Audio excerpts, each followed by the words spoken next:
भारत में उपराष्ट्रपति के चुनाव की तैयारी जोर शोर से चल रही है। जैसे एनडीए अलायंस ने अपना उम्मीदवार घोषित किया, उसके बाद से विपक्ष में यह चर्चाएं तेज हो गई कि उनकी तरफ से जो है उपराष्ट्रपति पद का जो है दावेदार उम्मीदवार कौन होगा।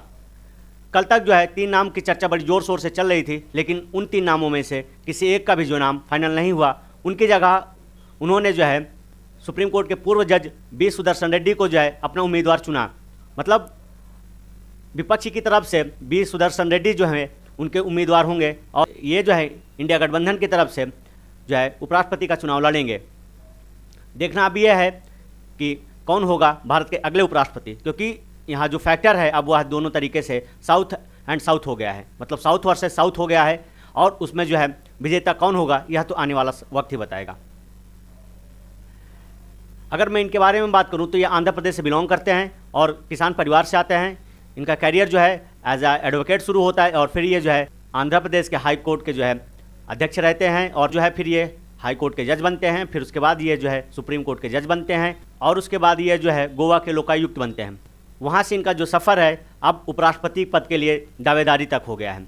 मतलब सुप्रीम कोर्ट के जज के बाद और गोवा के जो है लोकायुक्त के बाद यह जो है इंडिया गठबंधन की तरफ से उपराष्ट्रपति का चुनाव लड़ेंगे। देखना अभी यह है कि कौन सा फैक्टर किस पर भारी होगा, क्योंकि दोनों जो है साउथ से आते हैं और दोनों जो है पिछड़ी जातियों से आते हैं, लेकिन दोनों का जो है बैकग्राउंड अलग है। एक आरएसएस कैंडिडेट हैं और वर्तमान में जो है महाराष्ट्र के राज्यपाल हैं, दूसरे वहीं जो है सुप्रीम कोर्ट के जज रह चुके और गोवा के जो है लोकायुक्त रह चुके हैं। और अगर हम बात करें कि यह फैक्टर कहाँ तक काम करेगा, क्योंकि सरकार की तरफ से या एनडीए की तरफ से साउथ का जो है कैंडिडेट चुना गया, क्योंकि जल्द ही जो है तमिलनाडु में चुनाव होंगे और शायद इसी को देखते हुए बीजेपी ने जो है तमिलनाडु से एक कैंडिडेट उठाया और उसके चलते फिर जो है इंडिया गठबंधन ने भी साउथ से अपना कैंडिडेट उठाया। हालांकि इससे पहले जो नाम चर्चा चल रही थी वह जो है तमिलनाडु से ही थे, लेकिन उन 2 नामों को उन्होंने नहीं चूज़ किया और उनके बजाय जो है उन्होंने जस्टिस बी सुदर्शन रेड्डी को चुना अपना कैंडिडेट।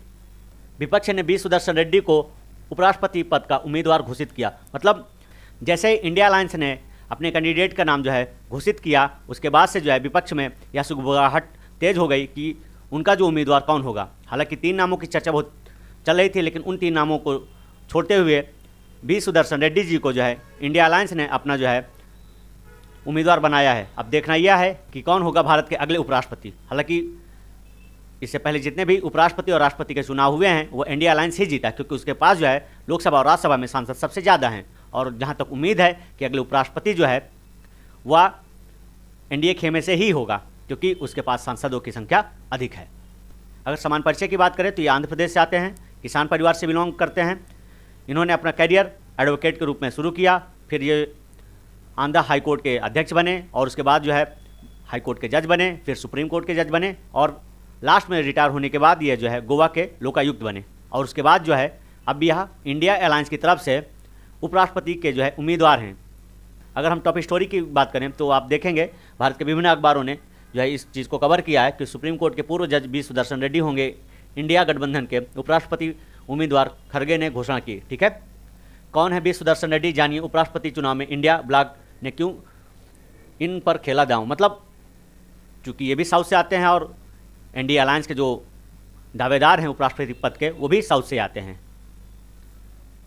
एससी के पूर्व जज सुदर्शन रेड्डी लड़ेंगे वाइस प्रेसिडेंट चुनाव। विपक्ष ने सीपी राधाकृष्णन के खिलाफ उतारा अपना कैंडिडेट। ठीक, अगर हम साउथ वर्सेस साउथ फैक्टर की बात करें जिसमें कौन हावी होगा यह तो आने वाला वक्त ही बताएगा, लेकिन अगर इस फैक्टर पर हम नज़र डालें तो हम पाते हैं कि यह जो है जस्टिस बी सुदर्शन रेड्डी आंध्र प्रदेश से आते हैं और वहीं इंडिया अलायंस के जो उम्मीदवार हैं वो तमिलनाडु से आते हैं। दोनों की जाति की अगर हम बात करें तो इनकी जाति जो ओबीसी है ये भी ओबीसी कैटेगरी से बिलोंग करते हैं।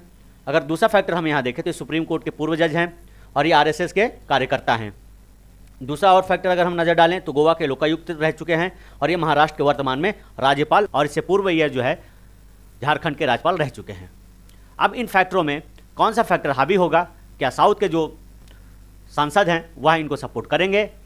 साउथ की जो पार्टियां हैं इन दोनों में किसका सपोर्ट करेंगी यह तो आने वाला वक्त ही बताएगा, क्योंकि यह जो फैक्टर है साउथ वर्सेस साउथ खेला गया है यह बहुत महत्वपूर्ण हो गया है। अब क्योंकि दोनों जो है साउथ से बिलोंग करते हैं। अब देखना यह है कि नॉर्थ वाले किसका सपोर्ट करते हैं और साउथ वाले किसका सपोर्ट करते हैं। हालांकि जहां तक उम्मीद है कि जिसके पास सांसद अधिक है, जिसकी सरकार है, कैंडिडेट उसी का जीतता है। क्योंकि अगर मैं आपको बता दूं, इससे पूर्व जितने भी राष्ट्रपति उपराष्ट्रपति के चुनाव हुए हैं उसमें जो है इंडिया अलायंस के ही कैंडिडेट ने जो है बाजी मारी है। बाकी नॉमिनेशन की जो अंतिम डेट है वह 21 अगस्त है और चुनाव जो है 9 सितंबर को होने हैं।